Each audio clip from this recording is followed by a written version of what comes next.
Good morning, good afternoon, or good evening. Bonjour, Pribet, Ni hao, Salam alaikum, Buenos dias. I'm Dr. Sylvie Briand, the Director of the Global Infectious Hazard Preparedness Department at WHO in the WHO Emergency Program. It's my great pleasure and honor to welcome you today to the first roundtable discussion exploring the future of COVID-19 pandemic and other infectious threats. I would like first to warmly thank the fantastic set of panelists who are with us today. Your help is instrumental to improve preparedness for future pandemics. Indeed, this infectious hazard foresight initiative is really about shifting from a reactive to a proactive approach to address infectious threats. It's true that during or after epidemic and pandemic events, we see flourishing many lessons learned exercise. And we tend to fix the problem encountered during the last pandemic, hoping that we will be better prepared for the next one, solely by solving problems already faced. Unfortunately, the next pandemic may be very different. We may be caught by surprise if we do not imagine the various plausible scenarios ahead of us. The scenarios that will be discussed today are based on a robust and evidence-based analysis of trends, and it is different from forecasting or epidemiologic modeling.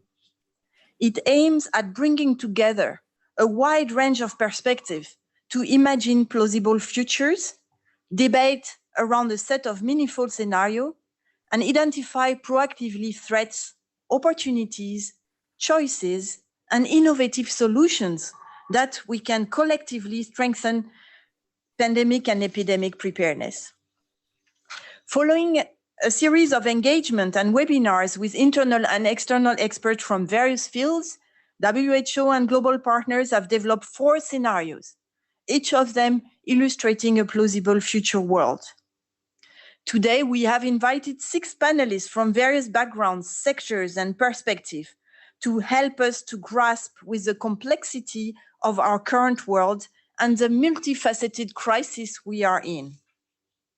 We are pleased to also have multiple participants online to contribute to these collaborative efforts to imagine the future and enhance cross-sectoral dialogues and cooperation for better preparedness and response. I'm looking forward to our fruitful discussions, and thank you again for joining us for this journey. And I would like now to hand over to Joseph Hargrave from Europe, who will be moderating the session. Over to you, Joseph. Thank you very much, Sylvie. It's a pleasure to be here with you. Welcome again to all of our panelists and of course to the broad and diverse audience from across the world. It's a huge pleasure for us to be working with WHO on this incredibly important project. So my name is Joseph Hargrave. I'm the Global Foresight Leader at Europe, and I'll be your moderator today. And I'm delighted to be talking to you along with a really wide-ranging and diverse set of panelists from an incredible range of backgrounds, and they will all be giving their own perspective on the future of the COVID-19 pandemic and other infectious threats.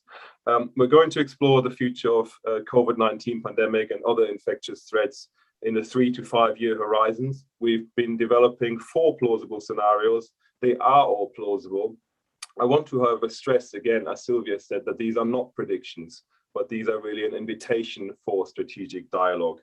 We are also keen to hear your views, so there will be various opportunities throughout the session for you to ask questions and also to participate in polls. And it's really about achieving a cross-sector dialogue and exchange that can ensure that we have the various perspectives on how to better manage the current pandemic, but also be better prepared for the future. And so it's all about solutions and risk and a common approach. So to start you off, I'll be now presenting and sharing some slides in order to talk you through the methodology to date, the agenda for today, and also the wider introduction to the actual scenarios. So our plan for the roundtable today, we've started with a welcome. In a minute, I'm going to talk to you a little bit about the project methodology and the progress on the project to date. Then I'm going to be introducing the 4 plausible scenarios that we've developed. And then we're going to go into the first part of the roundtable conversation. And this will be focused on reflections on the scenarios. After that, we're going to go into part 3, which is a roundtable conversation on strategies for collaborative global action. And then there's going to be some final remarks in close. As I said earlier, you'll be invited to ask questions through the Q&A function in Zoom. And there's also an opportunity to participate in some Zoom polls, and they will just pop up on your Zoom screen as and when we go along. So 3 ways to engage, if you like: ask questions, again, through the Zoom Q&A function, share your views through the polls that we'll be doing, but also join the conversation online. So there's various hashtags that we've proposed to you.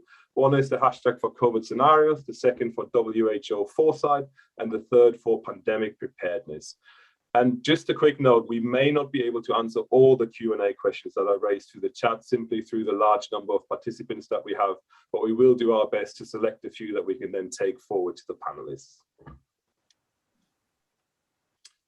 So the first question that you might have if you're new to this is, what is foresight, and what is really the purpose of foresight? Well, foresight really describes a set of approaches and tools that are designed to help identify trends and emerging issues, negotiate uncertainties, articulate scenarios, as we are doing here, develop a vision for a desired future, identify opportunities for innovation, and crucially, design more robust policies and strategies.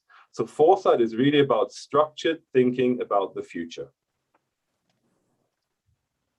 And why are we doing this? Well, we are doing this because we are increasingly living in a VUCA world, a world that is volatile, uncertain, complex, and ambiguous. So as leaders and as operators and owners of companies or participants in various dialogues, we need to find ways to deal with this volatility, uncertainty, complexity, and ambiguity. And foresight is one of the methods that we can use to do that.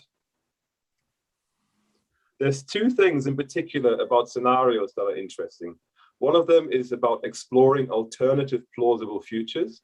And the 2 words alternative and plausible are really important here, because we're talking about multiple logical narratives into the future. They are plausible futures, but crucially, they are not predictions. They are talking about various options within a defined option space. And that option space, it is determined by how far we go into the future. So if you look at the cone on the left here, it gets wider the further we go out. We are looking at a 3 to 5 year time horizon. There's, of course, plausible, preferable, and less desirable futures within that option space. And we have developed 4 for us to discuss today. The other thing about the future and exploring the future is that it's also about understanding current systems and complexity. If you think about the multitude of factors that is driving the COVID-19 pandemic, we quickly realize that it's a complex ecosystem of change, from social to technological to economic to environmental and political factors, all working together in this ecosystem to drive the future of the pandemic. So it's both about exploring alternative plausible futures, but also understanding the current system and its complexities. And why do we do this? Well, there's a nice quote from Elon Musk when he was at TED in 2017, and he was asked about how he thinks about the future. And he said, I look at the future from a standpoint of probabilities. It's like a branching stream of probabilities, which takes us back to this cone here on the left. And there are actions that we can take that affect those probabilities, or that accelerate one thing or slow down another. So dialogues about the future, thinking about scenarios and thinking about perhaps the more positive world that we want to move towards, can positively impact the probability of reaching that world. And so crucially, foresight is about impacting positive probabilities, if you like. Again, not about prediction, but about plausible options and how to possibly get there. So a little bit about the project method and progress to date.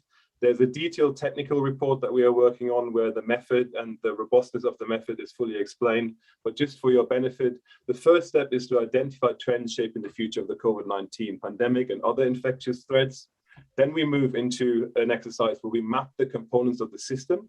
We identify the so-called key factors driving change, and we develop projections for each of these key factors. And I'll give you a little bit more detail on that in a second. The third set is then to outline a series of consistent and plausible scenarios for further refinement. After we have these baseline scenarios, we've engaged a broad range of global experts to review and validate the scenarios through a series of workshops, which happened just after the summer. Then we developed some indicators, crafted the scenario narratives, and produced some visuals, which we're sharing with you today, the draft of those at least. And now we're at the stage where we're discussing the implications of these scenarios at public roundtables to further refine them, to have this strategic dialogue and to think about what the recommendations from this strategic dialogue might be. We then complete the technical and scenarios report, and then finally we communicate the outcomes and want to engage a broad range of stakeholders in this meaningful conversation about change. So why scenarios? Well, scenarios, again, are hypothetical yet plausible illustrations of the future. And crucially, they are neither predictions nor forecasts, but plausible chains of cause and event. So we're not saying that, these are exactly the 4 scenarios that are going to happen, but they are 4 plausible worlds, and it's important to think about the future in multiples to really have this strategic dialogue. So they are an invitation to strategic dialogue, and they can help leaders and decision makers frame their strategic thinking and crucially test and refine strategy and policy options. So here's an overview of the key factors that we've used for our scenario development, again, with a 3 to 5 year horizon.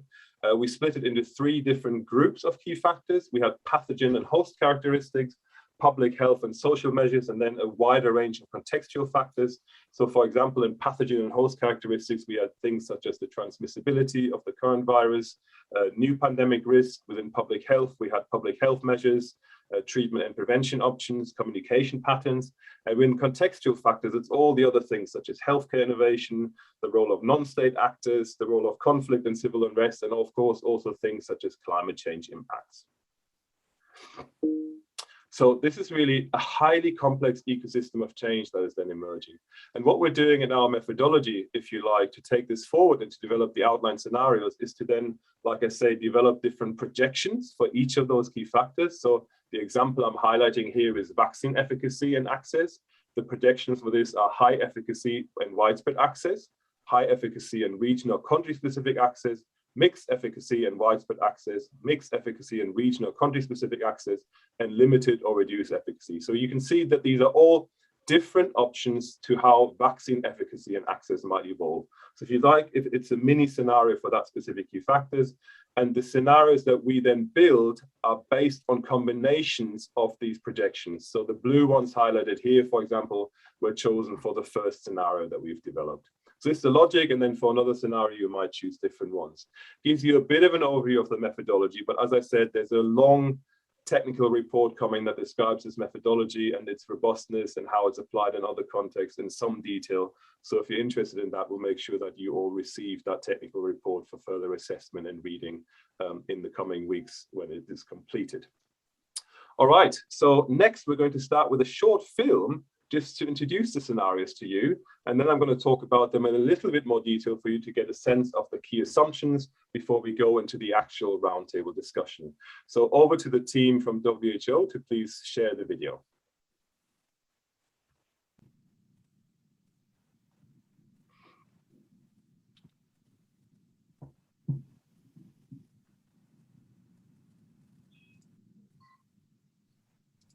How will vaccine distribution, trust in science, and economic priorities impact the pandemic and our preparedness for future infectious threats? Will everyone benefit from technological and scientific progress and healthcare innovations while responding to a global climate crisis? Will we take the collective action needed as a global community? Will humanity work together as one? Through collaboration, focus, determination, community empowerment, and hard work, humanity managed to get on top of the pandemic. Annual booster shots, combined with vaccinations for the flu, ensure that the mortality rate from COVID-19 is very small, and no higher than the mortality rate of other pathogens. In 2024, the WHO helped prevent the outbreak of another novel coronavirus in Eastern Europe, quickly containing the outbreak and preventing international spread. In 2025, the second generation of vaccines managed to completely contain virus transmission. Other vaccines delivered in pill form further enabled enhanced distribution, reach, and affordability. False information about the pandemic is effectively countered, and nations and healthcare organizations operate based on coordinated common truth campaigns with consistent scientific messaging and guidance.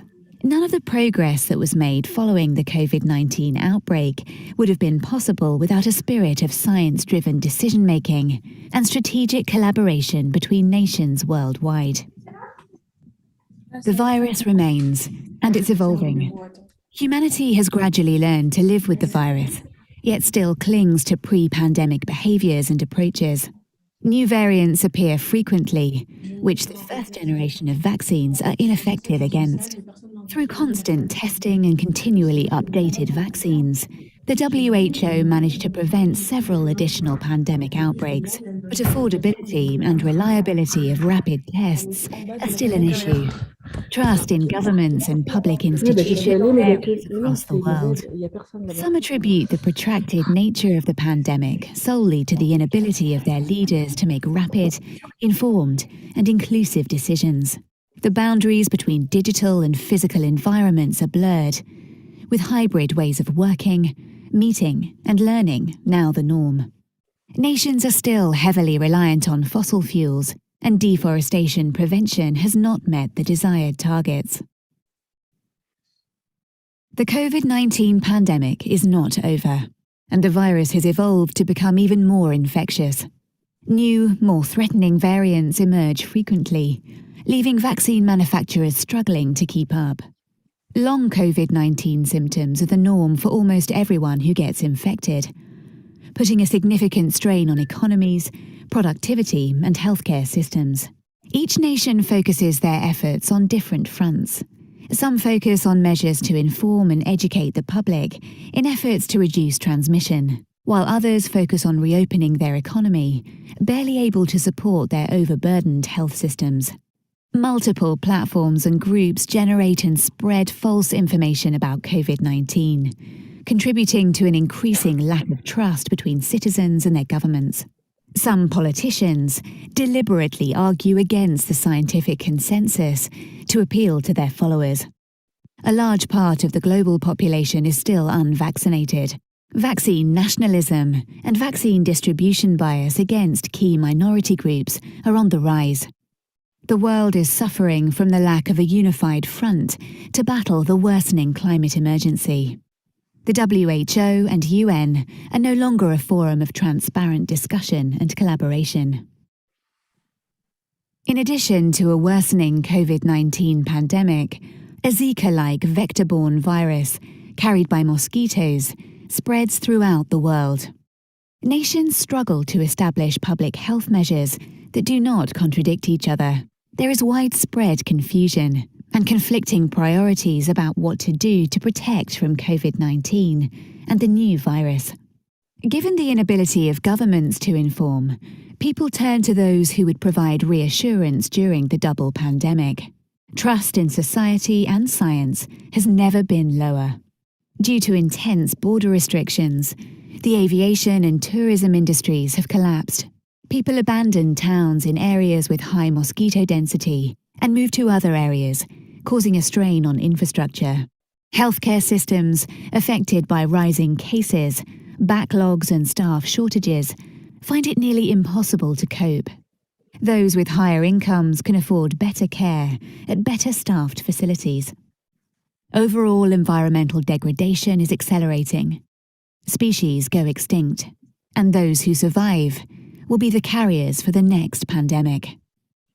So, what will the next 5 years look like?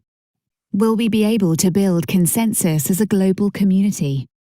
Can we take the collective action needed to mitigate the ongoing risks of COVID-19?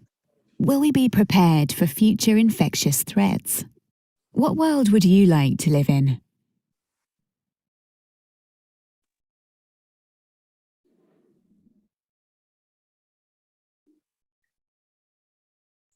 Okay, so this was the first introduction to the scenarios, but let me remind you again of the core narrative and the core assumptions across the four. So we got 4 scenarios. Scenario 1, a little happiness. Scenario 2, I love you, I hate you. Scenario 3, heartbreak hotel. And scenario 4, here comes trouble.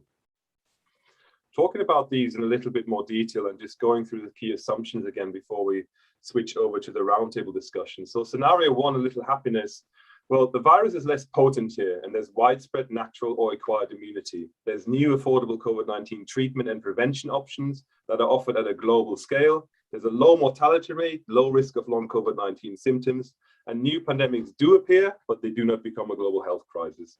Economies recover after a short pause, and nations sign an infodemic treaty to combat mis and disinformation.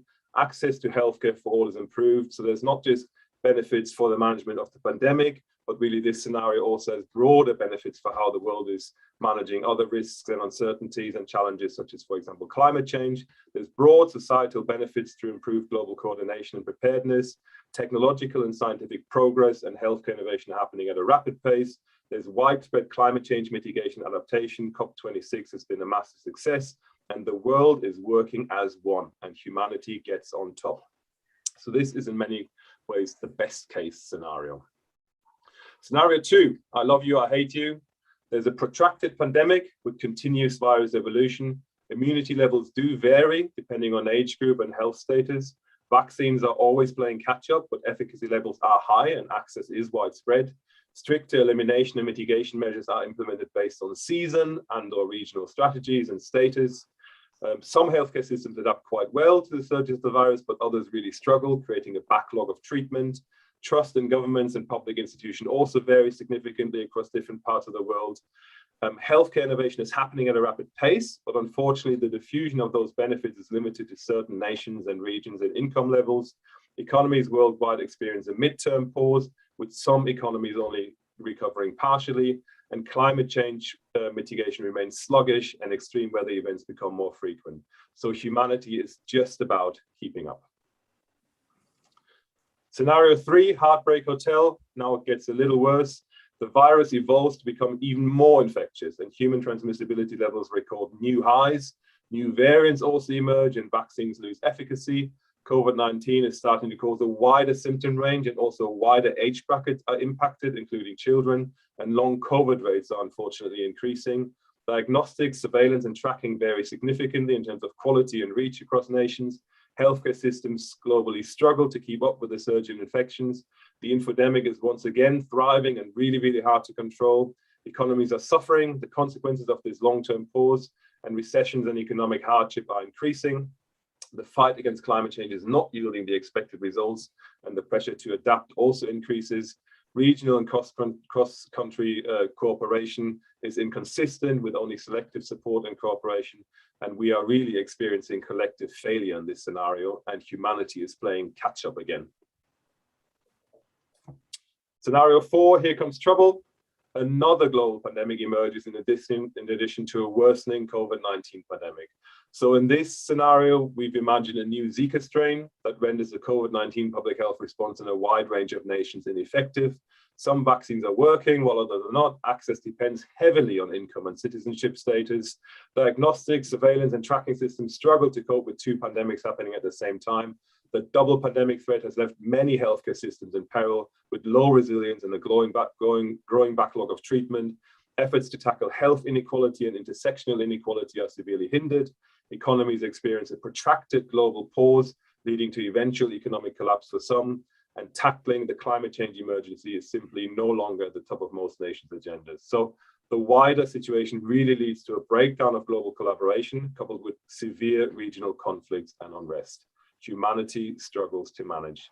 Now, it's important to remember that all four of these scenarios are plausible. While some are worse than others, they are all plausible. Again, they are not predictions about the future, but they are an invitation to strategic dialogue for how we might react to or manage or prevent some of these worlds from happening. So before we go into the roundtable discussion, we actually want to start with our first audience poll. So the first audience question that we'd like to ask you, and this will pop up through the Zoom polling functions for all of you in a second, is which scenario do you think is most plausible? So we're not talking about most likely, we're talking about most plausible. Is it scenario 1, a little happiness? Is it scenario 2, I love you, I hate you? Is it scenario 3, heartbreak hotel? Or scenario 4 with the double pandemic, here comes trouble? So please submit your answers now. We won't be looking at the results immediately, but we'll have a look at them after the first discussion has happened in the background. I'll do my own rating quickly. All right, good. Let me introduce the panel to you next, and then we'll start with the conversation.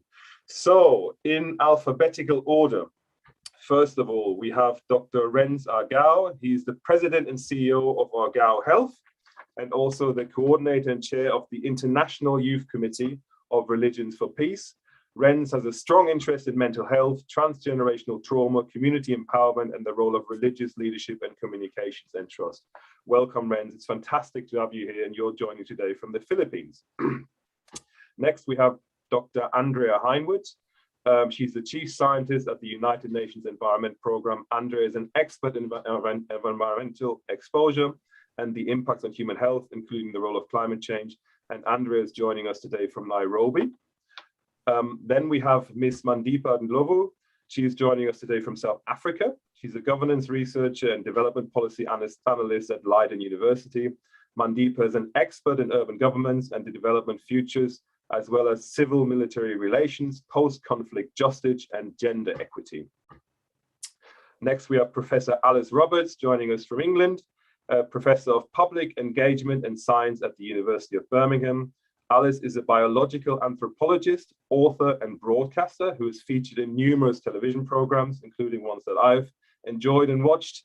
She's particularly interested in the intersection between biology, archaeology, and history, and the interaction between humans and the environment over time.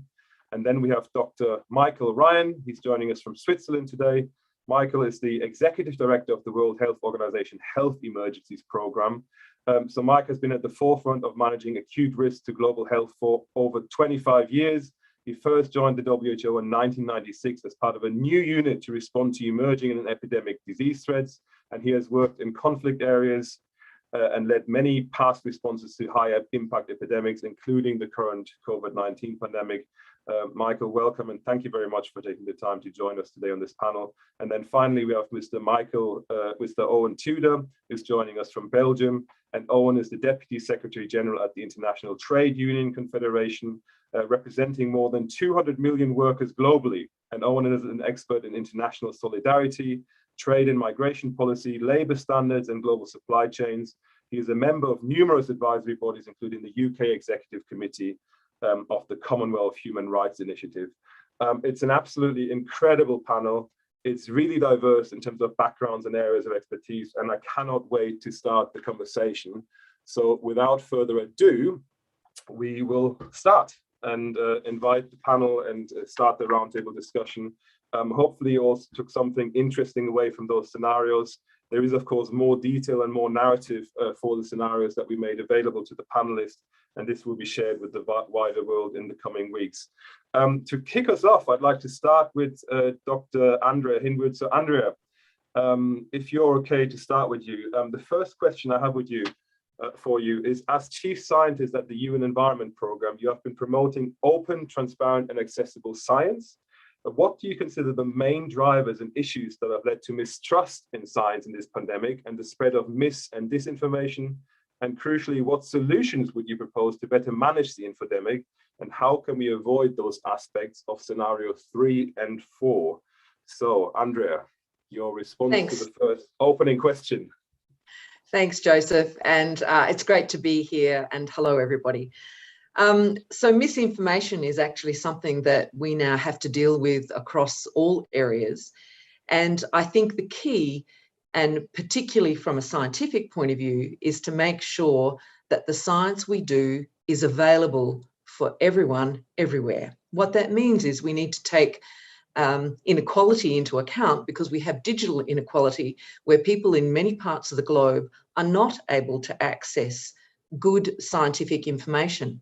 So we need to address that. But the other thing that we need to do is to make our science relevant and comprehensible to people where they live. So, as you know, to me, science is only as good as the way you communicate it. So it means that we have to get a lot better and a lot smarter about how we communicate the science across different areas so that it is able to be consumed by people wherever they are. So I think that we can overcome mistrust and the level of misinformation if we, one, have real-time, accessible, transparent, but communications that are relevant to people where they live. Thank you, Andrea. And of course, there's also a different angle to this in terms of what generations we're talking about, or what specific communities of faith we're talking about. So, Renz, building on that, I'd like to come to you and just ask you a question in the context of, you know, a big part of our public health response to COVID-19 really depends on community empowerment, one could argue, and increased youth participation, especially in areas such as communities, you know, communication and trust between citizens and government. So from your perspective and your expertise, how can multi-faith action really catalyze the overall process of public participation in this public health response, and also, you know, in relation to what Andrea just said? Mm-hmm. Well, in many faith communities, they already have, if we focus on youth participation, they already have their empowered youth organizations that have already responded or are addressing various issues like the pandemic that we are facing now. Our young people, the youth today, are the most technologically advanced and probably even the most educated generation of all time. This generation is more connected as compared to other generations, thanks mostly to technology that we have now and the gadgets and social media that they're able to access. Given that, we can use that to our advantage in catalyzing the response. In our own work, we have seen, for example, that multi-faith action contributed to creating change in public behaviors when it comes to the COVID-19 pandemic. Faith leaders actually have an influence, and they have a special link with their own communities. They influence even our behaviors. For example, they teach us what we should and what we should not do to our bodies. Some faith leaders would tell us to avoid drinking alcohol or smoking or doing drugs because it's bad. So anchoring on that, that means that they can also influence health behaviors, like, for example, the safety precautions that we have to prevent the pandemic or another pandemic. They can also influence behaviors towards vaccines. And we've already seen that in various situations. We can mobilize religious communities to ensure active participation of the public. We have seen several religious organizations already operating hospitals or medical facilities, and we can just integrate those in the work that we're doing.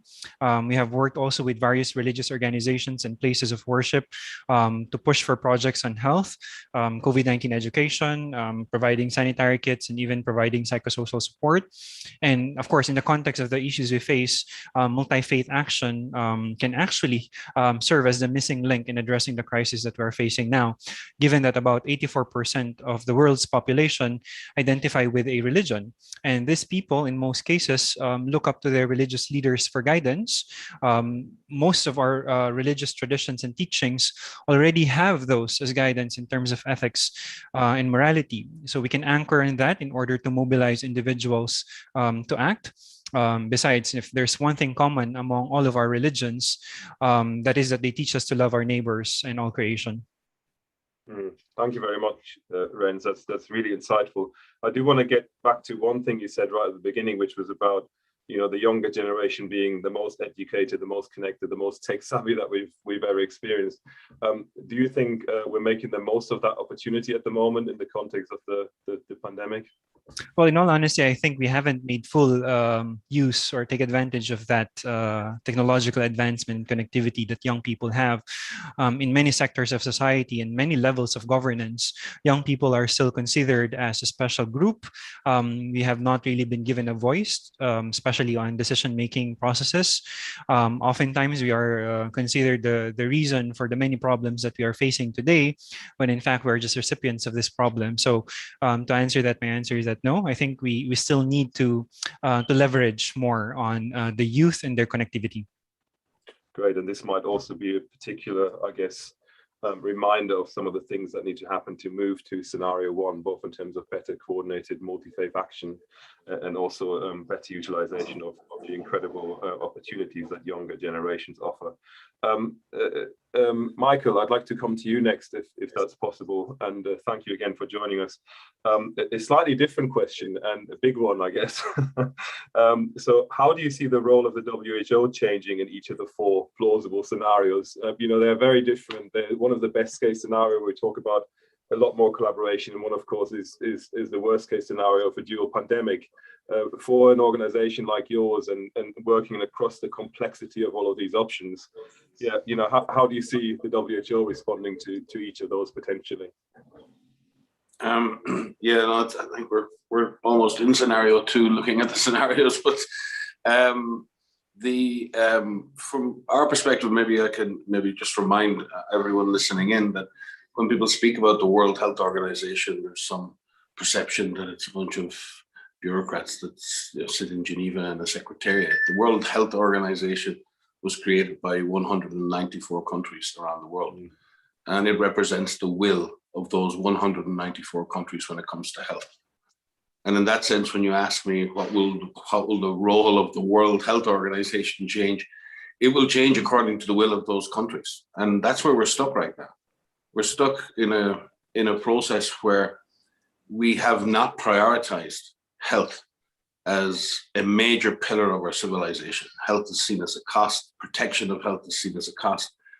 The three horsemen of social injustice, health injustice, and climate injustice have collided in a very toxic way right now.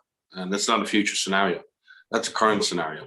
Most of the people who've died in this pandemic have died because of unmanaged underlying conditions for years, living in unsafe accommodation, long-term care facilities and other things. We've very much set up the current scenario by our societal behaviors. And I don't mean individuals' behaviors, I mean our behavior as a civilization.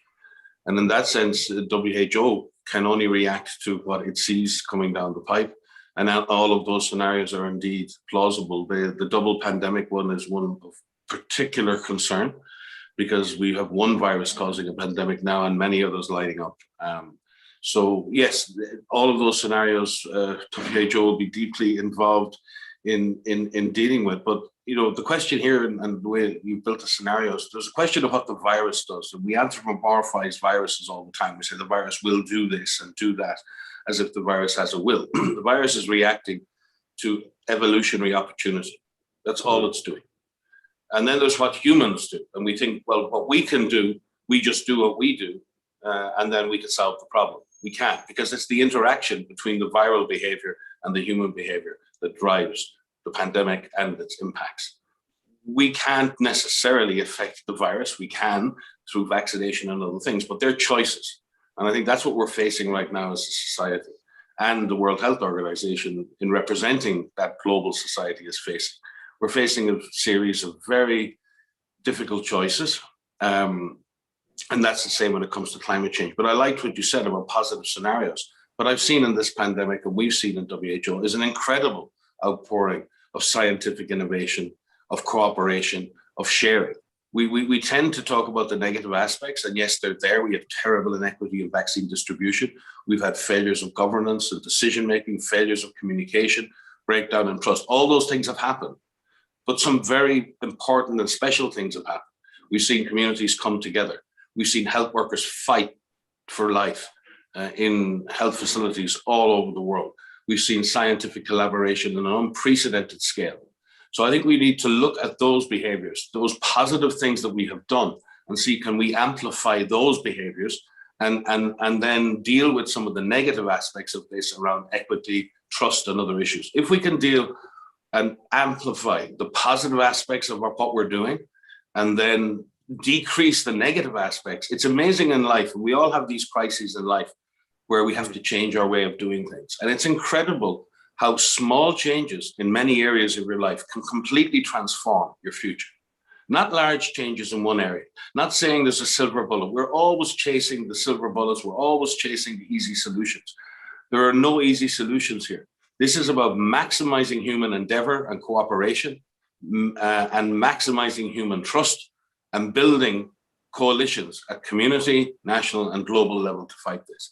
And that's the choice we face today. And we have that choice within our grasp. We have the future in our hands, and the choices we make over the coming months and years will determine that future. Thank you, Mike. I really like what you said about amplifying the positive, and also, you know, the right choices both for individuals and the collective. That's really important, and a good summary. Building on that, Mandeepa, I'd like to come to you next, because one of the things that Mike also highlighted again is the complexity and the ecosystem of change that is driving the COVID-19 pandemic, which yes, includes the virus, but also all the other contextual factors such as human behavior and the wider economic and social and environmental situation. But the question for you, Mandeepa, is that COVID-19 has really shown us capacitating healthcare systems means capacitating all systems. It includes economics, agriculture, food insecurity, housing, income levels, and so forth. It must therefore be dealt with in a multifaceted way. Have we been successful in this, Mandeepa, over the past years? Thank you. And I really like what Michael said, that the interaction between the viral reaction and the human reaction is really the key to unlocking positive or productive growth when we're looking at these scenarios. So allow me to rest on the caveat of the assumption that trust in governments and public institution varies significantly across different parts of the world. Therefore, inroads to capacity building will differ. So I'll speak to the African context. And I'm sure in the rest of the world, this is true. COVID-19 has not just been a great equalizer, but a great illuminator on how we need to work together, not just in global or regional collaborations, but within our national structures as well.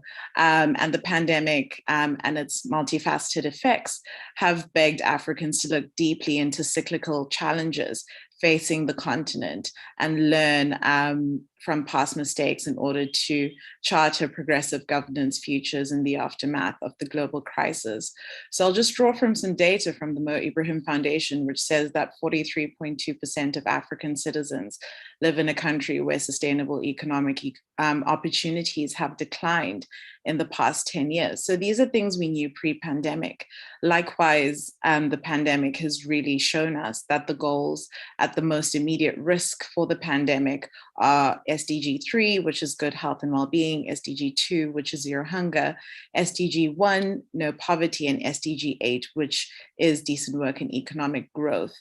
And these are all entrenched in being healthy, being able to work, being, able to access these healthcare institutions. And COVID has really provided a crucial opportunity for the politicization of access to socioeconomic as well as civic rights to be reviewed at all levels of governance.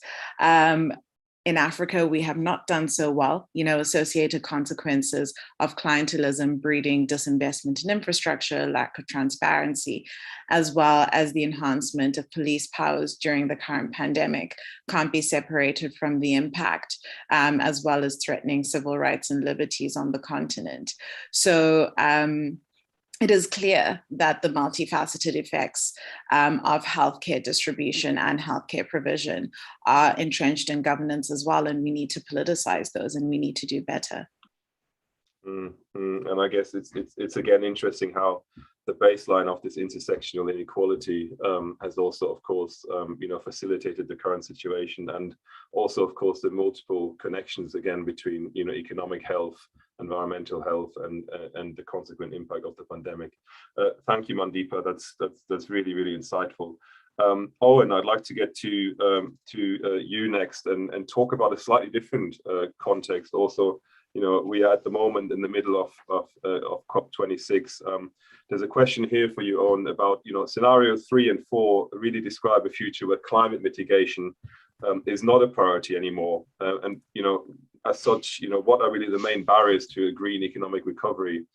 And how can we crucially, realistically catalyze investment into climate action as part of our recovery from COVID-19? From a trade perspective, really keen to hear your thoughts on that.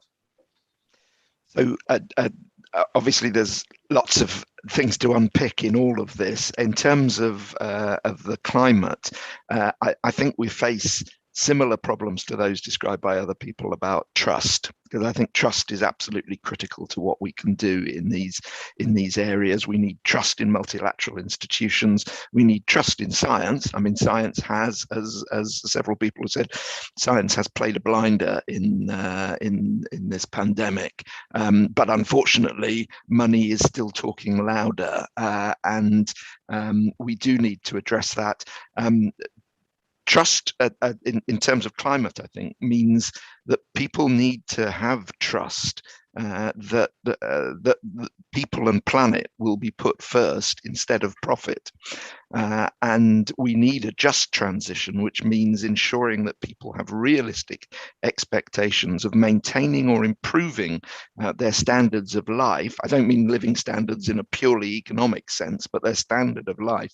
They need to know that that's going to happen. And one of the positives we ought to be able to take out of the pandemic is a recognition that we are one planet and one people, and that we need to operate globally on that basis rather than concentrating on what divides us. And I'd say that in terms of the trust, it does come down, as Mandeepa said, to the politics, and as Mike said, to the choices that we make. We need open societies, but we need democracies that actually deliver for the people that vote. We need more equal societies. I think one of the lessons of the pandemic is that those societies which have concentrated more on equality have fared better during the pandemic than those which don't. And in terms of making sure that whether it's climate, whether it's health, whatever it is, we need to focus a little bit more on peer-to-peer communication. Science does indeed lead and gives us a lot of the answers to these things. But if you want to convince people of what you're saying, and this was partly, I think, what Renz was saying, is you need people like them to talk to them. You don't convince people by talking from outside the community. You need to be inside the community. That's a lot of the work that trade unions have been doing over the pandemic with their members, arguing with them, persuading them that they need to take the vaccine, that they need to follow good health and safety procedures and things like that, whilst we also speak up, obviously, to power, whether it's in the economy or in society, demanding the sort of solutions to the problems that we need. And addressing climate change is one of those, because we're facing an interaction of different problems. How far the pandemic is the result of climate change is always going to be a matter for intense debate. Our view is that it's quite strongly linked to both what led to the pandemic and what also has undermined our ability to deal with the pandemic. Thank you, and a lot of insightful angles in there. And I like what I heard about equality being key. Also the idea of one planet and one people, and again a lot about kind of behavior and the role of community and so forth. Alice, in that context, I'd like to come to you next and just talk about the human experience for a second, because I think that builds quite nicely on some of the things we've heard so far. So talking about COVID-19 really as a global human experience, in your opinion, Alice, did the COVID-19 pandemic bind us together or split us apart? And crucially, will the anthropologists of the future consider the pandemic as part of our origin story? Thank you very much. Well, it's part of our story already, isn't it? And it's very difficult to know at the moment whether, I think, in 100 years' time, 500 years' time, this will be seen as a really negative period of time for humanity or a positive one. I hope for the latter. I think there are aspects of our response to COVID, both in local communities and globally, which make me feel really positive. At an individual and community level, we saw incredible cooperation during the first lockdown in the UK, people coming together in a real sense of togetherness, people helping each other, huge respect for our healthcare workers on the front line. And then, of course, as we've discussed already this morning, we saw amazing cooperation between scientists around the world. And we saw that truly global effort working together to understand the virus, to share ideas about treatment and to develop vaccines as well, incredibly quickly. So On the other hand, now that we have effective vaccines, they are not being shared equitably. Promises about sharing those vaccines have just been broken. Opportunities to share technology and know-how have been turned down. And we know that vaccine equity would help to bring this pandemic to an end sooner. So people are not behaving responsibly or ethically in this way. So I don't know. I think anthropologists and historians of the future may look back and probably be impressed at our ability to work together technologically to create these life-saving technological solutions. But I think they would despair at our inability to work together beyond that. And in that respect, I think our countries, however globalized and cosmopolitan we think we are, and we might imagine them to be, they are just like medieval kingdoms. We have not moved on much in the last 1,000 years in terms of the way that we approach such problems politically and socially. And those with the most wealth, I'm afraid, are hoarding their resources and pulling up the drawbridge. Alice, it's such an interesting thought exercise, isn't it, to go 30, 40 years into the future and think about, well, how will people perceive what we're doing right now? And I think you gave us a fascinating perspective on that. That's really appreciated. I want to come to you again straight away with a second question.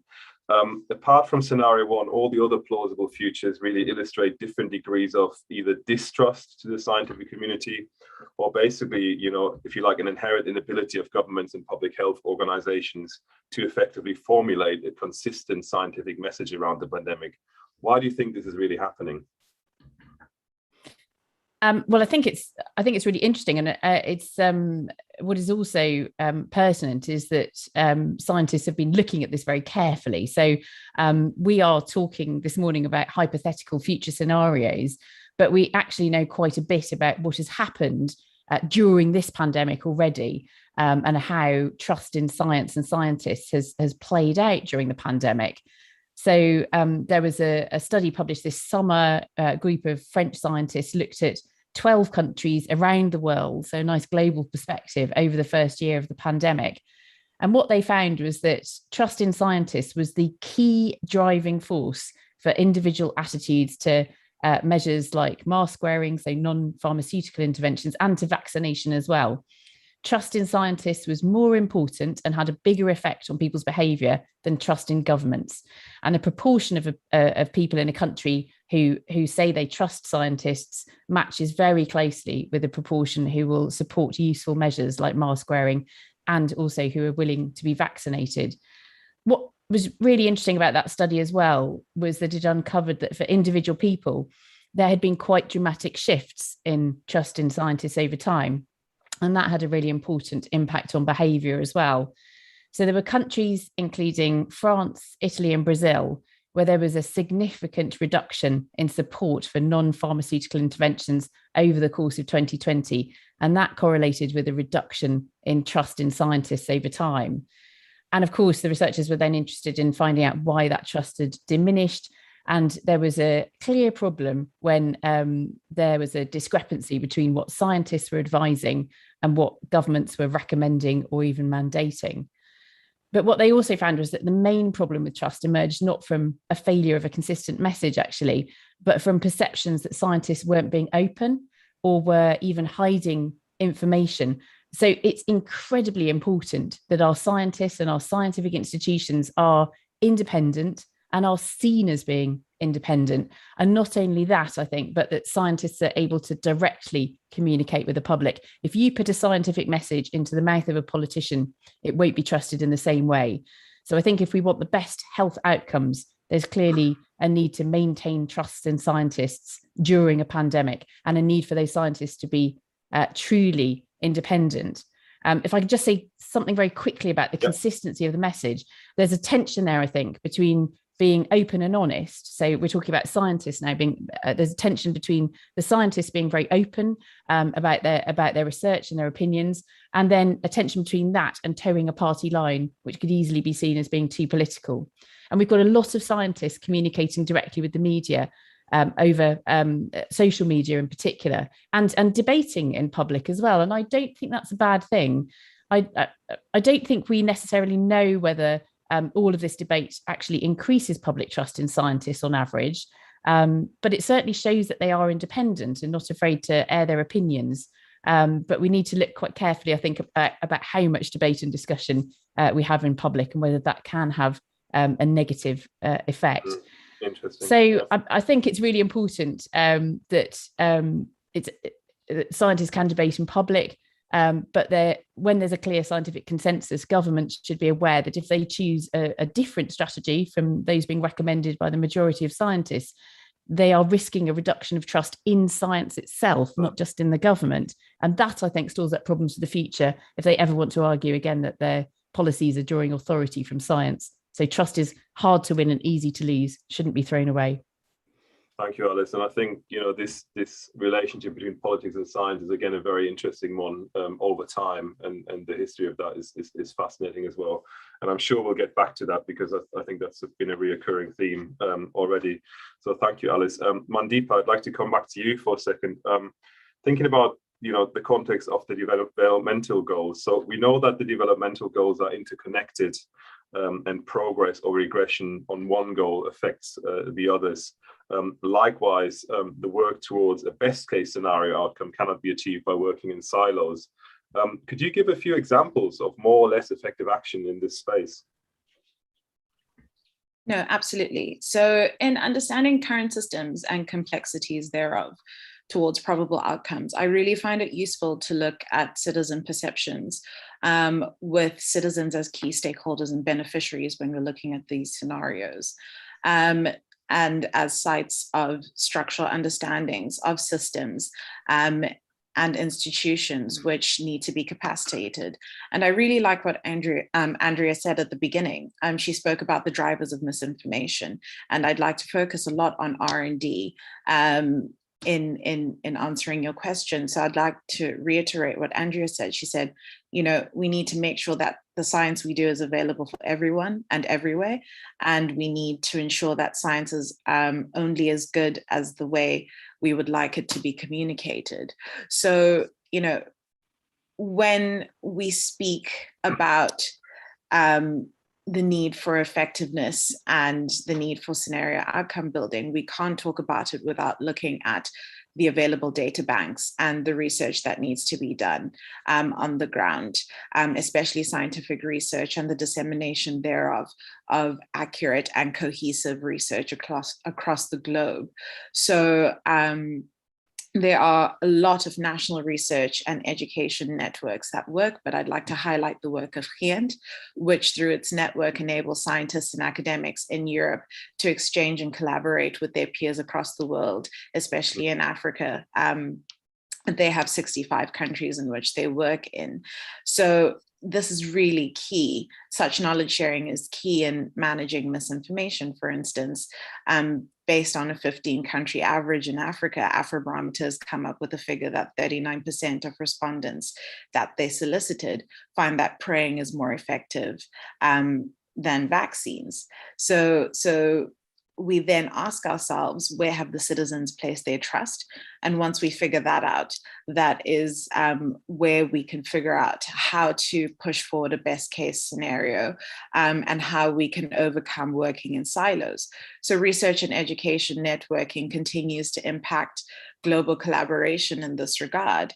So in Africa, the pandemic has illuminated that the need for data is there, but not only is it there, there's a need for financial support and scaling of our own research institutions and our own data banks. In an ideal world, Africa would contribute more than the current 2% of the world's research output and would have more than the paltry 91 researchers per million people compared to 4,272 for North America and Western Europe. But we are not dealing in an ideal world yet. We are not yet at scenario one. So in scaling COVID treatment and prevention options to helping speed up technological and scientific progression and advances in healthcare innovation, we need to look at the benefits of navigating progressive action through research and education networks in the current climate. So, I mean, examples of this, according to HIAN data, have been 11 of the 38 African national research and education networks, which are currently interconnected and connected through European counterparts. For instance, the Zambian National Research and Education Network, whose capacity was multiplied by 60 and costs dropped by 94% up until 2015, and the Ugandan National Research and Education Network, which saw its capacity multiplied by 19, while the cost dropped by 89% over this period. So it's very clear that capacity building activities should also cover technical and governance aspects in this regard, as they fill the critical gap for highly specialized training that is not delivered by any other stakeholder on the continent. And I think it's absolutely true when we say that, you know, if we put a scientific message in a politician's mouth, it won't be taken the same way. We really need to be doing the work on the ground. So, and our research not only needs to be collected, it needs to be mainstreamed and disseminated to the ordinary person as a key stakeholder in our scenario building process. And once we do that, the lived experience of the most marginalized will be the barometer to ensuring our KPIs. And you know, essentially, you know, the lack of R&D and financing in Africa remains as a very big problem in this regard. Thank you, Mandeepa. I'd like to build on that again a little bit. You spoke a lot about the role of networks and communities and RENS, which is of course also something that you are heavily involved with. So RENS, you've organized multi-faith action on youth empowerment, environmental protection, and also humanitarian response. Can you please explain a little bit more exactly, you know, what is multi-faith action and why may it be important in the context of these scenarios? Well, to simplify it, multi-faith action is basically bringing together individuals and communities from different faith traditions and religious communities in order to work together towards a common goal. In the context of the issues that we're facing, particularly the pandemic, multi-faith action can, as I've mentioned a while ago, can serve as the missing link in bringing the communication to the people. Mandeepa mentioned that people may not always believe their politicians, or if you put science in the mouth of politicians, it may not always be believed by people. And frankly speaking, most of us might not always believe our politicians. Most of us might not always believe our scientists. Most of us might not believe diplomats. But for many communities, people might always believe and listen to their religious leaders. And because of that special link and influence that their leaders have. So maybe we can use that influence that they have in bringing this information that they need to know, or even to fight misinformation or disinformation within their communities, looking up at their religious leaders for guidance and their teachings. People can actually easily believe, they can easily act on the information that they receive. It can push them to act. Multi-faith collaboration actually brings together the resources of different communities, whether material or human. It brings together different practices, traditions, and principles that we have.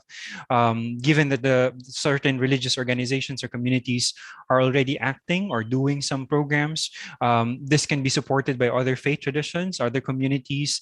It emphasizes unity in diversity, and it emphasizes the reality that we can all work together towards the common goal. So I think multi-faith action, I believe that multi-faith action can actually serve as a catalyst also towards creating that behavioral change and move us towards behavioral change that we badly need, addressing, of course, this pandemic.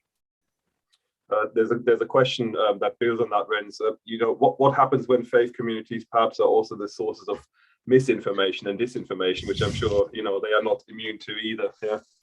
Yes, unfortunately, that is happening in many religious circles as well. We're in. It is their faith leaders who are sources of misinformation and disinformation. But this is something that we've brought up as a member of the World Council of Religious Leaders. We have brought this up to the senior religious leaders of different faith traditions, that we need to call these leaders or these faith communities and hold them accountable for the misinformation and disinformation that they share within their communities. I think that is something that is still missing. It's something that we still have to work on. Many religious leaders are still afraid of holding their colleagues accountable, but I think it's something that we need to start working on. And I think this is where multi-faith action, working with government, civil societies can come into the picture. Faith and science can work together. So maybe if scientists reach out to faith leaders reach out to scientists, we can bring information a lot clearer and more understandable to the people. Great, thank you, Renz. Andrea, there's a question from the audience that I'd like to just direct your way. What techniques are considered by the panel as being most successful for both sharing scientific research and opinion and presenting that in a way that conveys collective opinion to people in a way that gains their trust? And others might have an opinion on that as well, but Andrea, maybe we start with you. Yeah, I mean, there are actually a number of ways. So in the past, actually working with particular community groups, as Renz has just talked about, faith groups, etc. So tailoring your discussions with particular groups and to actually have a conversation with a scientist about what the particular area you're talking about, in my space, about the environment actually means. But I think increasingly, because we are in this digital world, our tools need, and we can actually communicate much faster and much more effectively. We can actually use our digital tools across the globe to also appeal to different audiences to actually make it meaningful. So, we've got some great science communicators and behavioral scientists as well, who say that the way that you would communicate with a particular group on a particular issue might be fine for them, but you would need to tailor it to another group. So I'm still of the view, though, that you need to provide the underlying information for anyone who's interested, that they can access it when they want to, because that's that transparency bit. And you do run the risk, and you've got to, in order to create trust, you've actually got to be able to provide that. And you may tailor your message, but you also need to be prepared to actually explain, debate, and make it meaningful to the person who's receiving that particular information. Thank you, Andrea. Owen, wondering if you've got anything to add or any thoughts on that angle. You're muted. There you go. I mean, I think it's, as I said earlier, I mean, I think that the critical thing is make sure that those things get into peer-to-peer communication. As I was very interested in Alice's point about not getting the messages conveyed by politicians when, and in particular, not undermining those messages. I think that's absolutely crucial. But I think that I think that the critical issue is probably actually not messaging. I mean, we were very worried at the beginning of the pandemic that there would be high levels of resistance to, and hesitancy about vaccines and opposition to vaccines and things like that. And actually, with some exceptions, this has not proved to be the major obstacle. It's not about the hesitancy or the anti-vax approaches, although some of those have been absolutely vile and really awful. It's actually been more about people's access to those vaccines. That's been the key issue, and I think we probably need to spend more time as a global community thinking about those sorts of obstacles rather than the obstacles of other people's of people's attitudes to these issues, which I don't think are the fundamental problem that we face. And we also discovered, I mean, just as another example of this, that actually one of the critical things that tipped whipped people who were initially saying they were vaccine hesitant into being less vaccine hesitant was just the experience of other people going ahead and doing it. And that was far more, sort of the issue. You still get a few people coming up and saying, oh, I don't think they've been tested thoroughly, the vaccines. And you go, they've been tested on tens, hundreds of millions of people. But actually, I think the fact that they've been tested on tens and hundreds of millions of people, and that tens and hundreds of millions of people have gone through the process, is actually one of the strongest arguments on this issue. Thank you, Owen. Mike, we've heard a whole range of things about the role of behavior, the role of networks and communities, the role of trust. I was just wondering, from your perspective, having worked in this field in a long time, what's your reflection to some of the comments that you've heard by the other panelists? Are you broadly supportive? Is there anything you'd like to highlight or reflect on specifically, or anything you think is most critical in this context?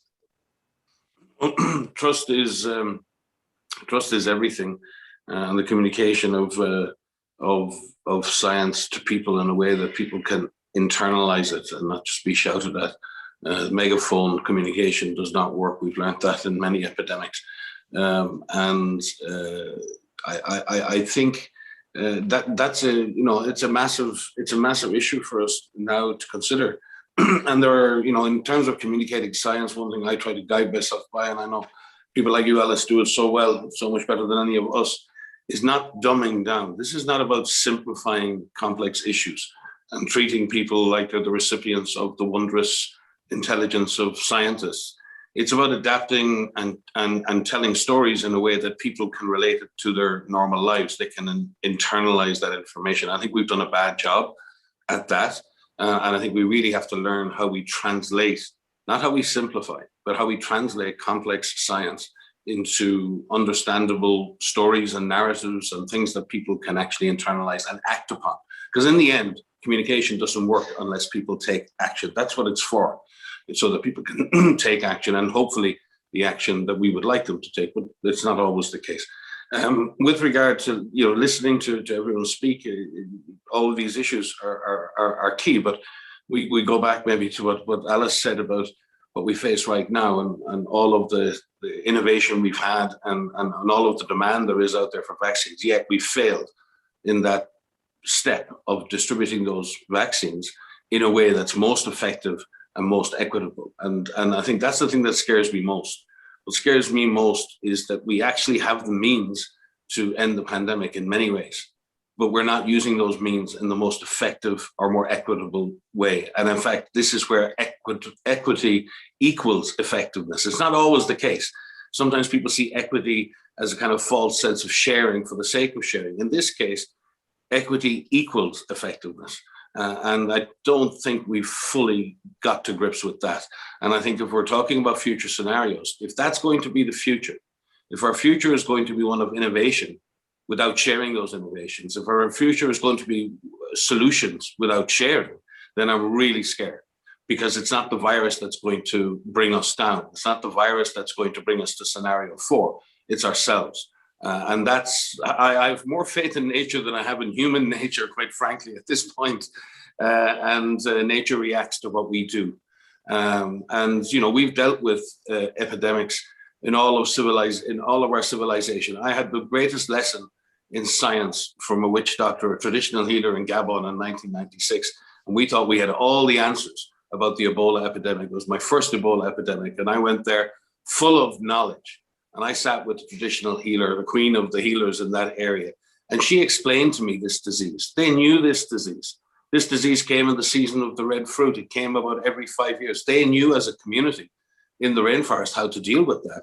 It was the logging communities that came in. The people that came in from the cities didn't know what to do.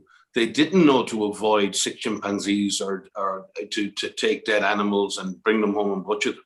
And in fact, it was human exploitation of the environment, but the exploitation of that environment by humans who did not know how to live in that environment that triggered that Ebola outbreak and caused it to spread. So science is not just the purvey of scientists. Epidemics begin and end in communities, and the insights that communities have around the management of disease are really relevant. And I think we have to broaden what we consider to be the science of epidemics to really include communities, because at the end of the day, in my view, epidemics and pandemics begin and end in communities.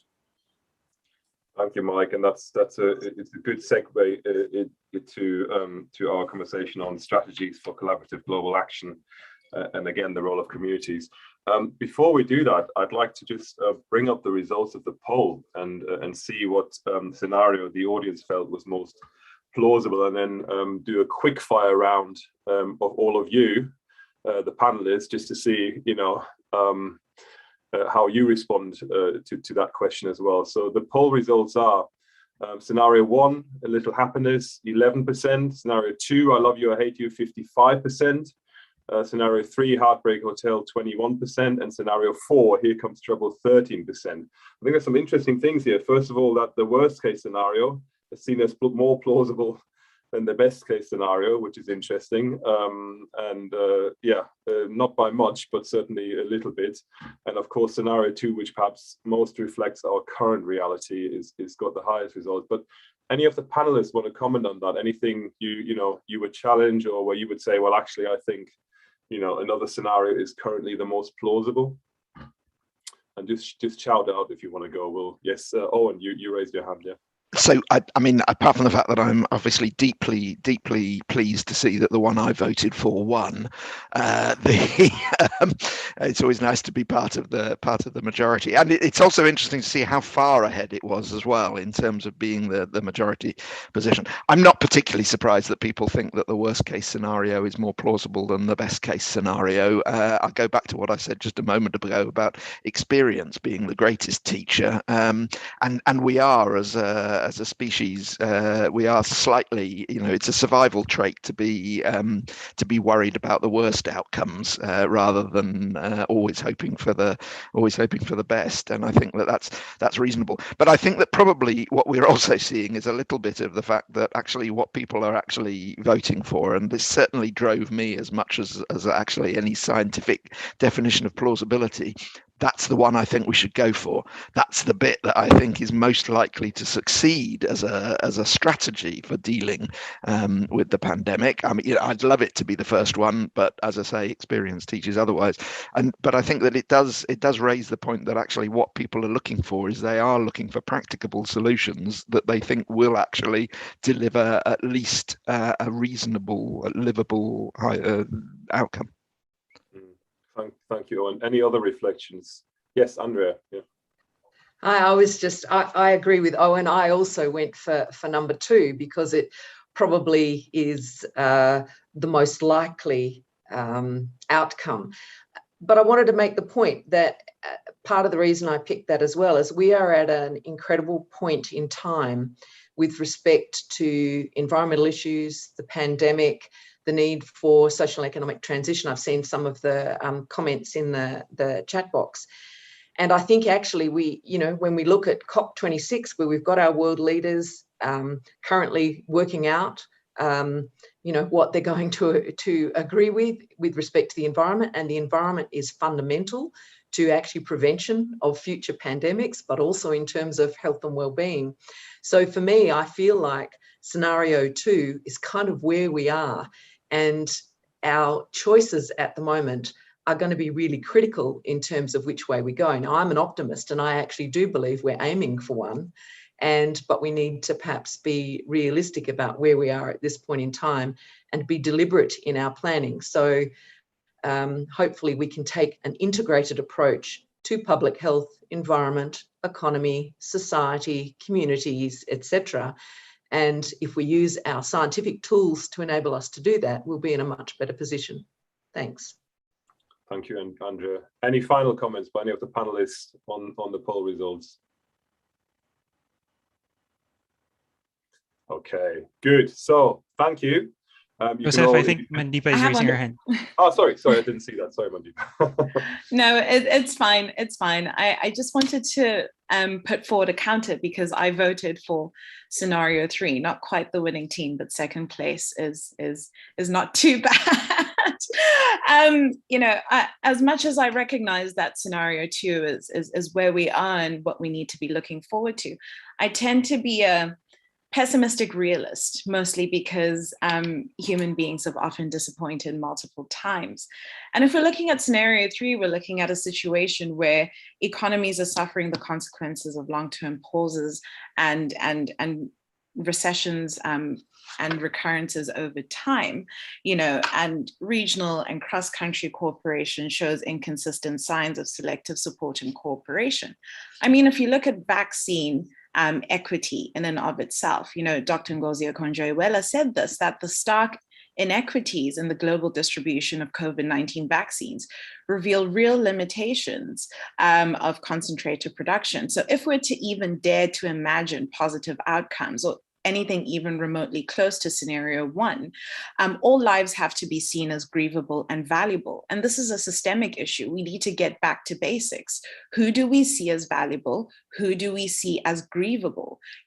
This means we have to address the inherent selfishness that warrants vaccine hoarding in high-income countries, because the effects are not just health-based, they're economic-based, they're urban-based, they are production-based, and essentially globally, socioeconomically, and structurally based. So if we do not have a vaccinated population, in my opinion, we're forecasting for corpses, because faster progress in global vaccine consolidates economic reopening.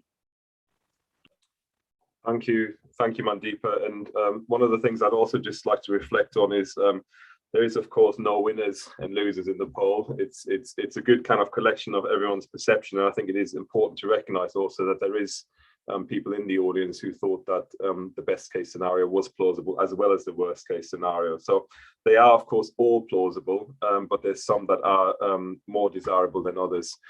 In that context, I'd like to use that as a segue really to think about these strategies for collaborative global action going forward, to now switch the conversation a little bit about what we can do better, both in terms of managing the current pandemic, but also being better prepared for future infectious threats. And Dr. Mike, I'd like to just start with you again, in particular in the context of the One Health approach.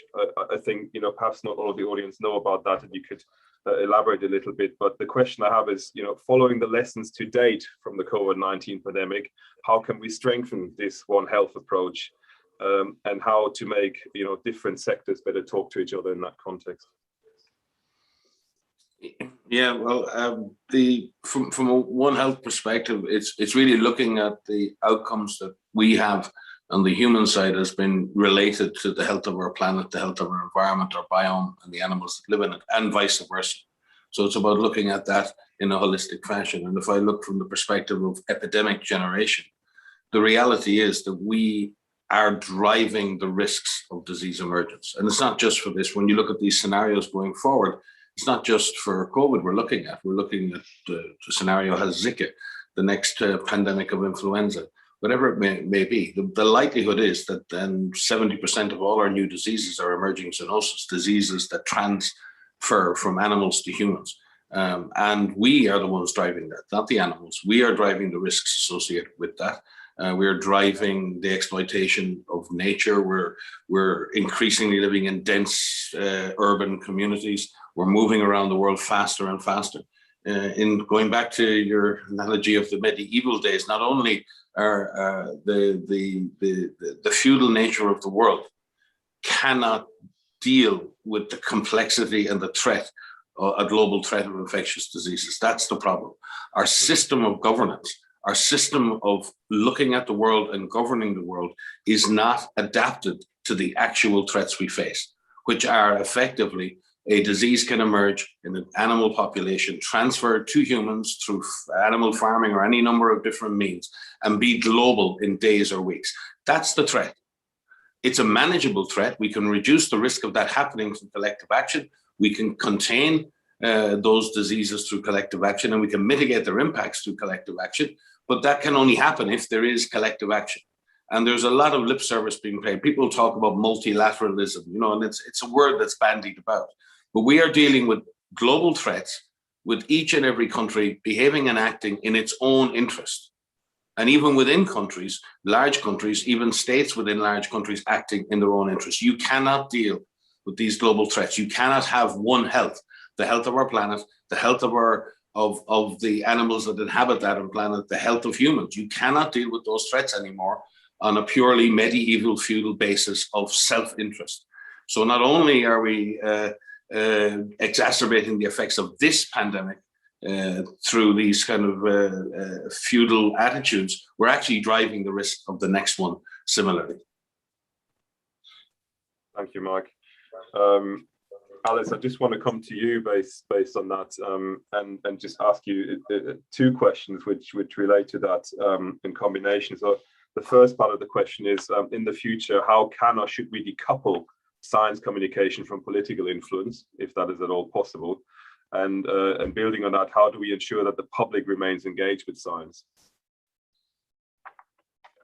Thank you very much. I mean, we've been talking a lot about the issue of trust, and I think that is fundamental. And it's a really important point that we shouldn't just expect trust in science and scientists, that it has to be earned. It can't just be expected, and it can't be bought either. And it has to be earned through engagement. I think that's the way we do it. As Andrea said, and I'll repeat it again, our science is only as good as the way in which it is communicated. So we can't have scientists hiding away in institutions and then popping up when they're needed in a pandemic and just expecting to be automatically trusted. I think it's really important then that scientists remain engaged with the public in all sorts of ways and at every level. And all of the levels are important. So contributions at a national and international level, of course, are important, but we shouldn't overlook or downplay the engagement at an individual level, at a local level, at a regional level. And in fact, it's at those levels, I think, where we can really hope to build trust in science and scientists. I think we're in a position now where certainly there are lots of institutions and individual scientists who take public engagement really seriously, and we've seen that very obviously during the pandemic. We've seen lots of scientists engaging directly with the public, and we've seen that before the pandemic as well. And I think that does actually underpin, to a certain extent, the high level of trust, because there was a fairly high level of trust in science as we entered the pandemic, studies have shown. And I think that transparency and openness are absolutely crucial. One of the fundamental things for me is that universities stay independent, that they are independent institutions, they're independent of political influence, and they preserve academic freedom. They're institutions which I think are absolutely vital to functioning democracies. But perhaps most pertinently to this discussion this morning, they're vital because they house independent researchers, and universities should then be supporting those researchers, those academics, to engage with the public.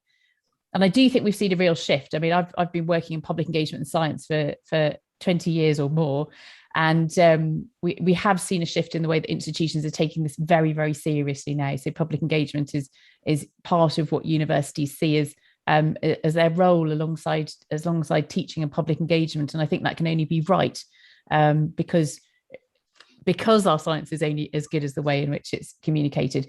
I do think we need to turn the tables as well, though.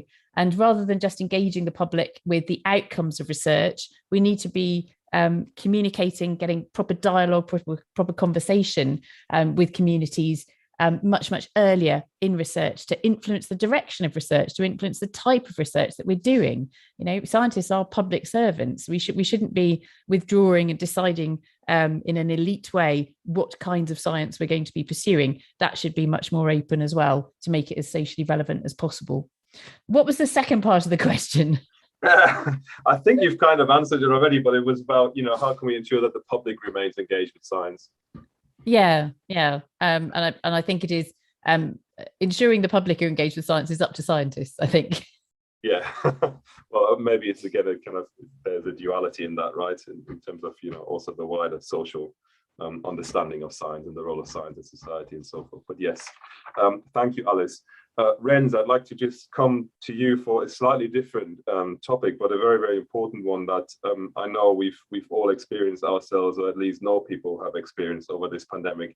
So the question is, in the future, how can we effectively design and implement mental health programs and policies to support people who are dealing with the protracted impact of the COVID-19 pandemic and build more resilience around mental health as well for the future? I think what's very important is that we start pushing for more community-based interventions and programs when it comes to mental health. Even in our own experiences and in the practice, there's still the stigma with regards to mental illness. Some people still don't believe in the science of mental health and in the science of psychotherapy. Some people still believe that what we're doing is not really scientific. So I think we need to bring this down to the community level. In many parts of the world, there are still limitations in mental health professionals. So to address that gap, we need to provide trainings for individuals, not necessarily mental health professionals, with regards to how they can effectively provide support in terms of psychosocial services, addressing the mental health concerns like depression, anxiety, and even trauma that is actually happening nowadays because of the pandemic. So I think it's very important to start on bringing this down to the community level. We need to take out mental health outside of the mental health facilities and institutions and bring this more accessible to the people. In our experience, after several crises in the Philippines, we actually anchored on our work both on multi-faith engagement, as well as working with civil societies, with local government organizations, and even private institutions in conducting community-based programs by training women leaders, by training youth, and even religious leaders on how they can provide mental health and psychosocial services. The Interagency Standing Committee has already released guidelines for this, tailoring this on the COVID-19 pandemic, but communication about the guidelines has not yet been brought down to the level of the community. Even in our own professional circle, it hasn't really been discussed. So I think we need more discussions about that, both in professional circles, within civil societies, and even organizations and communities. Thank you very much, Renz. And Owen, I'm going to come to you, and it's a slightly different angle on a similar issue, but in this case, labor standards and health inequalities in particular when it comes to the types of occupation that people have. So two questions in combination. So first of all, how can we make this crisis become an opportunity for the improvement of labor standards, perhaps? And what measures in that context can be taken to avoid health inequalities that are based on occupation? Well, can I take it a slightly different way? I was Sure, yeah. caught by Mike's description of the need to address selfishness and so on, and this does slightly underpin the point, the question that you're asking. I probably misremember a quote from Margaret Mead, who said that the first sign of civilization was the discovery of a fossilized bone that had broken and had been healed, and she said that this doesn't occur in the animal kingdom, because if you break a significant bone, then you die. And what discovering a grave with a bone in it that's healed shows is that someone looked after that person and made sure that they survived while they were healing and were able to go on and die of something else. But it emphasizes the fact that right at the heart of human civilization, at the heart of our development as a species, is the idea of sharing and of being, the phrase is all in it together. Now, obviously, cynically, we can look at that. Pat Scotland, from the Director General of the Commonwealth, regularly points out that the pandemic shows we're all in the same storm together, only some of us are in sturdier boats than others. And that's a sort of, the critical issue is we've got to work out how to make sure that we're not all in the same pandemic together, but we're all in the same solution together, and we're all in decent boats while crossing that stormy seas. And to be more practical about it, what that means is that what we need to build, that Mike talked about multilateralism and what it meant. What it should mean is universal health coverage, universal social protection, and a universal labor guarantee, to come back to your point about standards, because all of those are methods to stop the pandemic pandemic spreading and also to improve people's lives. But how you deal with that in terms of selfishness, I think, is that you need to build those institutions which make it real that we are in it together. The value of the welfare states that were created after the Second World War across the developed world, but also spreading out further than that, is that it actually meant that everybody had a stake, everybody had an interest in making sure that everybody had access to good medical care, good social protection, good labor rights, and so on. And just to give an example of what we could do, the first step in setting up a universal social protection system, which would, for instance, allow people to retire, it would allow people to take sick leave when they start exhibiting the signs of a pandemic and so on. What would the first step in doing that is to set up a global social protection fund, which has been costed by the UN Special Rapporteur who deals with this, and it would equate to the same amount as spending on weapons went up last year. Not the total spending on weapons, but just the increase in weapons spending last year would pay for a global fund for social protection. Governments did the right thing in putting trillions into supporting economies at the beginning of the pandemic, and we're not meeting the targets of just hundreds of millions to deal with climate change or to spread the vaccines to deal with the pandemic. Thank you, Owen. Some really true and important words there, in particular also in terms of how investments are made and global action is achieved. Andrea, I've got a slightly different angle again for you, so that we cover a range of different perspectives here. Thinking about data and insights from data, how can we more effectively use data to coordinate the global response to COVID-19 and to inform policy and programs to better manage the pandemic and for better preparedness for future pandemics as well? Yeah, so I think it gets to our ability to have different types of data able to be shared and analysed to create some intelligence for people to work on. So, it's about creating opportunities for interoperability between the plethora of, there is such an enormous amount of activity in this digital space, an enormous amount of platforms and data with different focus.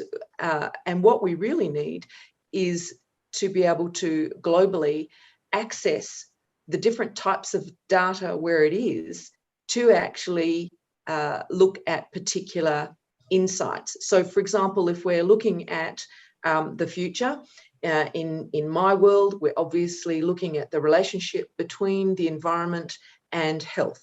And as part of the One Health, we'd want to start looking at the health of ecosystems, because there's a direct relationship between the health of ecosystems, intensive agriculture, etc., in terms of zoonoses and emergence, and having that connection between environment and public health. So if we've actually got all of those different data sets available, where we have some incredibly clever people across the globe who can actually undertake those analyses, we've got some early warning, we've got areas where we know we can focus attention. If we start to see areas where we do have inequality, etc., then we can actually address and provide appropriate funding. So it's really providing the support for the decision making that we would need to respond, but also to prevent future type situations, by looking at a range of different types of data, not just in one area. I think that answers your question.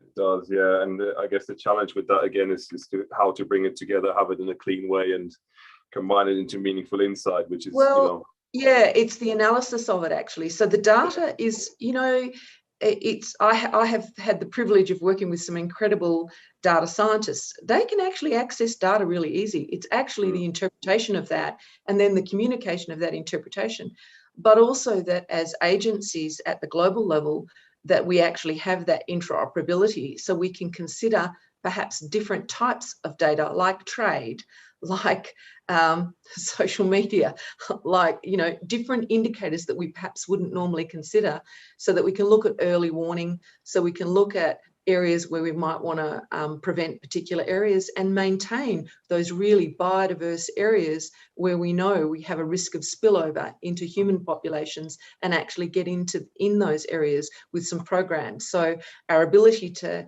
access data, analyze it and use it is imperative. Thank you, Andrea. Mandeepa, I know you chose scenario 3. You revealed so earlier in your your plausibility assessment, but I do want to ask you the question. What are the opportunities we must amplify from your perspective to move towards scenario 1? Taking scenario 1 as the best case scenario for a second. What do you think we need to do to get there? No, absolutely. So if we are to place ourselves in 2026 and scenario 1 is our reality, higher income countries have exhibited, firstly, in my opinion, shared vaccines to protect both lives and livelihoods.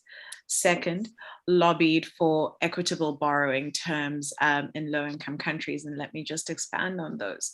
So forecasting for the long-lasting impact of a pandemic on economics worldwide, experiencing a midterm pause, or economies worldwide experiencing a midterm pause rather, with some of them recovering only partially, will only be worsened if we carry on the way we've been carrying on. So despite a noted upside scenario, which factor in GDP growth projections by projections at 4.4% by 2025. As the OECD notes, for developing countries, prior to COVID-19, financing had already fallen short of spending needs to achieve SDGs by 2023, and fiscal space was limited by rising public debt levels and servicing costs. I mean, if I remember correctly, at the beginning of the pandemic, African countries were asking for 200 billion in order to help them tackle the pandemic. And this, obviously, all of this has been strained by public health and social and economic responses to COVID-19 and pressures induced by the pandemic on all major sources of development finance, low and middle income countries. And so, reliance on domestic resource mobilization will continue to be strained if economic activity is further coupled by drop in remittances and ripple effects on domestic finance already solicited by an unfolding health crisis during COVID-19. So we really, need to look towards domestic resource mobilization again. We need to take the opportunities with partnerships that countries have at intergovernmental organization, at transnational organizational level, at national organizational level, and at regional levels in looking forward to recover from the pandemic. And that conversation on debt restructuring cannot be prolonged in efforts to contextualize such resilience. I always say unexpected situations such as COVID-19 highlight the need to tap into unexpected partners to tackle unexpected challenges, and we mustn't waste a good crisis. One of the opportunities that we have is to look towards a new public health order. As the director of the African CDC, Dr. John Kengasong, spoke about, and in this new public health order, we need to look for cross-continental and global collaboration and coordination, and especially coordination, and it should be based in 4 pillars, right? So firstly, strengthen public health institutions, strengthen public health workforce, and expanded and strengthened manufacturing of vaccines and diagnostics and therapeutics, and respectful action-orientated partnerships, which place citizens at the center. I mean, we can't have situations where, despite hosting almost 18% of the global population and representing about 25% of global demand, Africa still produces less than 0.1% of vaccines and imports about 99% of its routine vaccines. It just doesn't make sense. So we need to look at what we've done wrong. We need to look at the opportunities that arise as a regard both structurally and within, manufacturing capacities, because we are, whether we like it or not, all looking inwards in terms of country and regional specializations and amplifications in that regard. And our collaborations need to reflect the need to be progressive. Thank you, Mandeepa. That's a great kind of final comment. All right, we've got a few things to do. First of all, audience question again. So I'm just going to share my screen real quick, if I can, just to highlight what question we are actually going to ask you, and then it will pop up in a second. Oh, okay, 1 second. I'm trying to figure this out. So the question will be, what do you think will have the biggest impact on better pandemic preparedness? You've heard a lot of comments from the panelists today. Would it be universal health coverage, or sustainable funding for global pandemic preparedness, or global data collaboration, strengthening of national healthcare systems and capacity building at local level, investment in health R&D, climate mitigation and adaptation, or political commitment and international and multi-sectoral cooperation? They are all important, but which one will you think has the biggest impact? So please choose one, and then we'll look at the results of that poll in a little while. I'd like to prepare the panelists while you all answer this question with the final kind of round of questions, if you like, which is a so-called lightning round. So no long answers, single sentences only, or 2 sentences as an absolute max. And the question I'm going to ask you all is, thinking about this conversation, thinking about your experience, what is the one thing we need to get right to be better prepared for future pandemics? So what is the one thing we need to get right to be better prepared for future pandemics? It's a quick fire round, 1 or 2 sentences. Mike, sorry, I'm going to start with you. So you're going to have to got the least time to think about it, but you've got the most experience probably. So I'm going to start with you and then move to Alice, Andrea, Owen, Mandeepa, and Renz. So Mike, the one thing in 1 or 2 sentences. We need to get better at sharing science, sharing knowledge, and sharing solutions. Otherwise, scenario 3 and 4 are going to become a hell of a lot more plausible. Thank you, Mike. So sharing science, sharing solutions. Alice, you're next. Well, obviously, Mike's taken the number one answer, but this is absolutely crucial. That is what we need to do. We need to make sure that when we're coming up with solutions, those solutions are shared. We also need to make sure that we are communicating about science so that those solutions are acceptable. There's no point in spending vast amounts of energy and time and money generating potential scientific solutions if people don't want them. So I would come back to the issue of communication again. Thank you, Alice. And next we have Andrea. Okay, I agree with my panelists completely, but we need to protect and restore the planet, because if we don't do that, we're actually going to have problems in the future. So I'll leave it there. Thank you. That's a great contribution. It gets harder as we go down because the answers are all being shared. So Ren, sorry about going last, but I'm sure you're going to come up with something amazing. Owen, you're next. So I think we need to convince politicians that their interest lies in putting people and planet first, and what that means fundamentally is tackling global inequality, whether it's class, race, gender.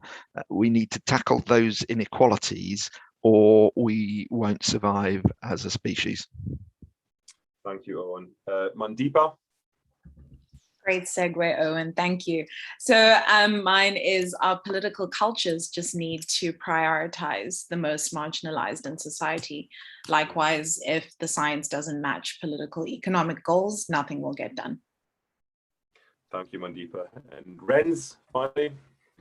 Well, it's quite difficult. All answers have been taken. So let me just summarize it. I think what we need to remember is that we are all interconnected. What happens to one of us happens to all of us. So let's bring back the human in humanity. Great. Thank you, Renz. That's a beautiful summary. I couldn't have done it better. All right. If the WHO team could bring up the results of the poll just to see what the final poll results were in terms of, that's a pretty clear result. So by far the most was strengthening of national healthcare systems and capacity building at the local level. Next, we have political commitment and international multi-sector cooperation.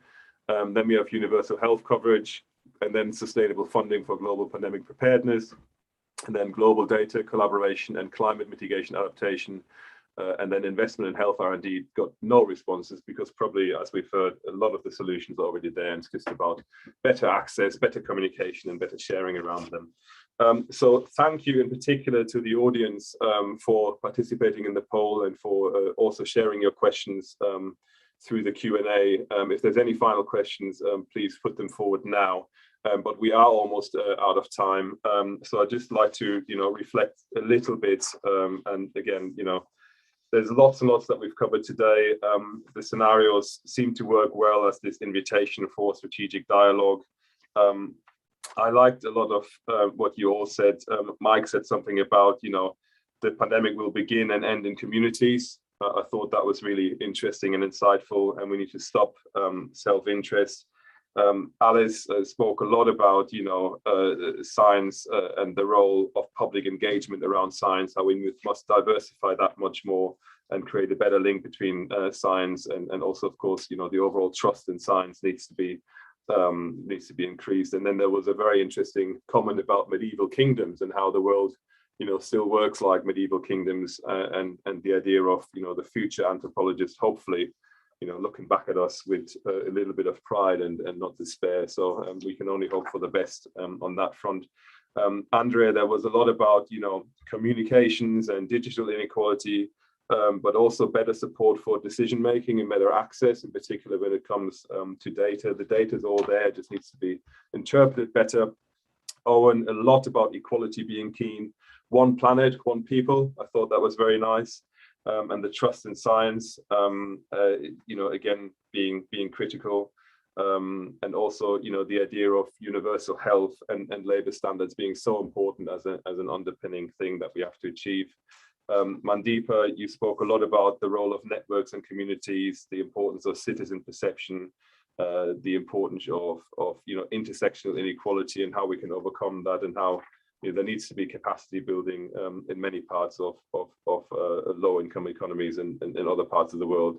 And then Ren's, very, very interesting things about the role of youth, the role of multi-faith leaders, and how this all engages in the wider context of communities and behaviors. So thank you so much, all of you, for your various contributions. Are there any final comments that you'd like to make on what you've heard, on the presentations by others, on the exercise and the roundtable today? Any final comments at all from our fantastic panelists? Just raise your physical hand, and I'd be delighted to just quickly go through the round again. Rens, any final comments from you? Any thoughts from you? Well, I just hope that we don't forget that the youth really plays an important role in addressing the issues that we face today. So bring us in. We're ready to help you out. Thank you, Rens. Mike, any final thoughts from you? Maybe just a reminder. I mean, the member states, all the global leaders will come together at the end of this month in only the second extraordinary assembly of the World Health Assembly in history in 70 years. And they will come together to discuss one issue. And that is whether we need a new global compact, a new global treaty on preparedness and response to pandemics.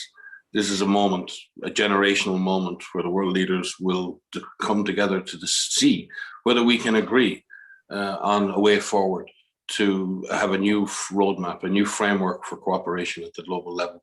And I think it's time for citizens to engage and ensure that we can get the best result from that assembly. That will be led by the member states, not by the Secretariat. And the member states are you, everyone out there.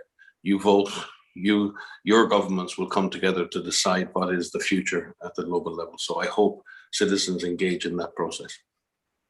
Great, and we are hoping to get the updated scenarios ready as well as an input for that assembly for further dialogue and discussion there.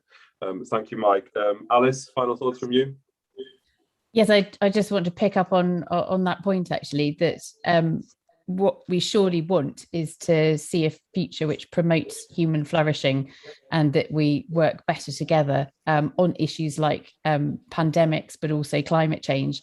And I think what we can see quite clearly is the crucial importance of supranational organizations that encourage cooperation between countries.